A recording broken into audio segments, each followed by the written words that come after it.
Hello aspirants, welcome to my YouTube channel. आज हम पढ़ेंगे दी लखनऊ पैक्ट के बारे में, जो कि 1916 में हुआ था। तो अब ये इतना फेमस क्यों है, उसके बारे में हम आज जानेंगे। सो ये पूरी की पूरी स्टोरी स्टार्ट होती है विद द मुस्लिम लीग।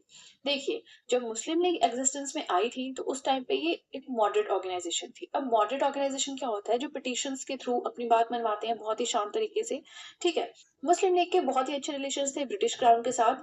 अच्छे रिलेशन क्यों थे? ताकि ये उनसे अपनी बात मनवा सकें, और वो चाहते थे मुस्लिम लीग को आईएनसी से अलग रखना। राइट। बट होता क्या है कि धीरे धीरे आपने पढ़ा होगा, पार्टीशन ऑफ बंगाल के बारे में मैंने डिस्कस किया है। उन पार्टीशन ऑफ बंगाल के बारे में मैंने थ्रू समरी नोट्स, इस तरह के हैंड रिटन नोट्स के थ्रू डिस्कस किया है।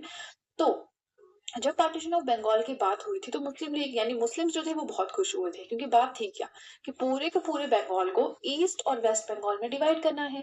अब जो वेस्ट बंगाल है वो जाएगा हिंदुओं को, ईस्ट बंगाल जाएगा मुस्लिम्स को। तो मुस्लिम्स खुश थे, क्योंकि आपने काफी बार पढ़ा होगा कि मुस्लिम्स एक अपनी अलग से स्टेट चाहते थे, अलग से अपना एक एरिया चाहते थे। तो ये लोग काफी खुश थे। बट 1911 में क्या होता है, जो हमने दिल्ली दरबार पढ़ा था उसमें जो पार्टीशन ऑफ बंगाल था उसको कैंसिल किया गया, एनलमेंट की गई उसकी। उससे ये फिर बाद में बहुत ज्यादा एग्रेसिव हो गए थे। ठीक है। तो अब जो जिन्ना थे, अब आपको पता होगा मोहम्मद अली जिन्ना यही थे इनके मेन लीडर। ठीक है। तो जब इन्होंने ज्वाइन किया तो इन्होंने देखा कि सिचुएशन कैसी बन रही है। जो ब्रिटिश क्राउन है या जो ब्रिटिशर्स हैं वो तो हमारा यूज कर रहे हैं। इन्होंने रियलाइज किया कि हमें जो इंडियन नेशनल कांग्रेस है उनके साथ मिलना चाहिए। ठीक है। एक साथ मिलकर फिर स्ट्रगल करना चाहिए इंडिपेंडेंस के लिए। तो होता क्या है, जो मोहम्मद अली जिन्ना थे इन्होंने काफी ज्यादा एफर्ट्स किए, जिसकी वजह से क्या होता है, जो मुस्लिम लीग थी और जो आईएनसी थी वो मिलती है for the very first time for the annual session. मतलब आईएनसी और मुस्लिम लीग एक साथ बैठे, उनका एक एनुअल सेशन हुआ। बॉम्बे में हुआ, 1915 में हुआ। ये तो बिल्कुल आपको याद रखने वाली बात है। ठीक है। दोनों मुस्लिम लीग और आईएनसी सबसे पहले एनुअल सेशन के लिए कब मिले? 1915 में। कहा मिले? बॉम्बे में, for the very first time. Right. अब settlement for the details of agreement. अब ये दोनों मिले तो कुछ डिटेल्स, कुछ एग्रीमेंट भी हुआ होगा, दोनों एक एक दूसरे की बातें कुछ माने होंगे। तो क्या क्या बातें थी वो? ठीक है। कॉम्पोजिशन ऑफ द लेजिस्लेचर, जो लेजिस्लेचर है वहां पे मुस्लिम्स को कितनी सीट होगी, बाकी बाकी लोगों को कितनी सीट्स होंगी, क्या होगा।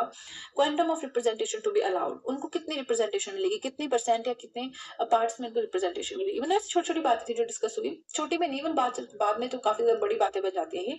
बट ये सारी बातें वहां पे डिस्कस हुई। ठीक है। फिर उसके बाद सरोजनी नायडू जी का रोल आता है। अब जो सरोजनी नायडू जी थे, ये एक फीमेल थी। इन्होंने क्या किया, जिन्ना को टाइटल दिया the ambassador of Hindu Muslim unity. ये एक भी एक क्वेश्चन यहाँ से बनता है। इन्होंने, सरोजनी नायडू ने जिन्ना को टाइटल दिया the ambassador of Hindu Muslim unity, क्योंकि हिंदूज और मुस्लिम्स पहली बार मिले थे। तो इनको ये टाइटल दिया गया सरोजनी नायडू के द्वारा। और जिन्ना को और क्या कहा जाता है? The chief architect of the Lucknow pact. Lucknow pact को कराने वाले जो है चीफ आर्किटेक्ट इन्हें कहा जाता है। ठीक है। अब देखिए, उसके बाद हम पढ़ेंगे main clauses of this pact, कि जो ये पैक्ट हुआ था या फिर आप कह लीजिए ये एग्रीमेंट हुआ था, इसमें मेन क्लॉजेस क्या थे। तो देखिए, वो तो बहुत सारी चीजें थी जो हम यहाँ डिस्कस नहीं करेंगे, बट जो दो तीन मेन पॉइंट्स थे वो हम यहाँ पे पढ़ेंगे। ठीक है। फर्स्ट था that there shall be self government in India, मतलब हमारा देश है, हम खुद चलाएंगे, हमें स्वराज चाहिए। ठीक है। सेकंड था मुस्लिम should be given 1/3 representation in the central government. अब सेंट्रल गवर्नमेंट में मुस्लिम्स को कितनी रिप्रेजेंटेशन दी जाए, ये बात भी उठी। 1/3 रिप्रेजेंटेशन दी जाएगी, मतलब अगर 3 सीटें हैं तो एक सीट मुस्लिम्स की होगी। राइट। थर्ड था there should be separate electorates for all the communities until a community demanded for joint electorates। मतलब जितने भी कम्युनिटीज हैं, सिख्स हैं, मुस्लिम्स हैं, डिप्रेस्ड क्लासेस हैं, सबको सेपरेट इलेक्टोरेट्स मिलेंगे, जो भी थे सबको मिलेंगे, जब तक कि कोई कम्युनिटी ज्वाइंट इलेक्टोरेट के लिए डिमांड नहीं करती है। ठीक है। इसी तरह से प्रोविंशियल लेजिस्लेचर में क्या होगा, सेंट्रल लेजिस्लेचर में क्या होगा, वो सब कुछ काफी ज्यादा चीजें थी जो उसमें डिस्कस हुई थी, यहाँ पे जो क्लॉजेस थे इस पैक्ट के। अब हम लास्ट में एक चीज पढ़ते हैं कि कांग्रेस जो है उन्होंने एग्री कर दिया था यहाँ पे सेपरेट इलेक्टोरेट्स के लिए, कि मुस्लिम्स ने मांगे थे सबसे पहले सेपरेट इलेक्टोरेट्स, 1909 में इनको मिले थे पार्लियामेंट्री रिफॉर्म्स में, हम पढ़ चुके हैं रिटर्न नोट्स के थ्रू। सो जब यहाँ पे ये कह रहे हैं कि जब कांग्रेस ने एग्री किया सेपरेट इलेक्टोरेट्स के लिए मुस्लिम्स के, इट मींस कि उन्होंने डायरेक्टली और इनडायरेक्टली एग्री किया to consider Muslims as separate nation. उन्होंने सेपरेट इलेक्टोरेट्स माने, मतलब उन्होंने एक तरह से उनको सेपरेट नेशन मान लिया, एक तरह से मान लिया कि वो हमसे अलग है।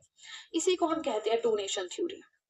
सेपरेट इलेक्टोरेट्स आपको पता ही होगा क्या होते हैं, हमने प्रीवियस 2-3 वीडियोस पहले हमने एक वीडियो बनाई थी, उसमें भी डिस्कस किया था। सेपरेट इलेक्टोरेट्स होता है कि अगर कोई मुस्लिम कैंडिडेट खड़ा है, तो जितने भी मुस्लिम जनता होगी वो सिर्फ मुस्लिम कैंडिडेट के लिए ही वोट करेगी। मतलब अगर 2 खड़े हैं तो उसमें से उन्हीं को वोट करेगी। मतलब मुस्लिम कैंडिडेट के लिए मुस्लिम्स ही वोट करेंगे, उसके लिए हिंदू या सिख या ईसाई वो वोट नहीं करेंगे। ठीक है? तो ये हो गया हमारा सेपरेट इलेक्टोरेट्स और ये हो गया हमारा लखनऊ पैक्ट। अब लखनऊ पैक्ट हो गया हमारा कंप्लीट। इसके बाद हम पढ़ेंगे entry of Gandhi ji into Indian politics. पहले गांधी जी आए, फिर उन्होंने 3 मेन स्ट्राइक्स की, उनके बारे में पढ़ेंगे, बट वो पढ़ेंगे नेक्स्ट वीडियो में।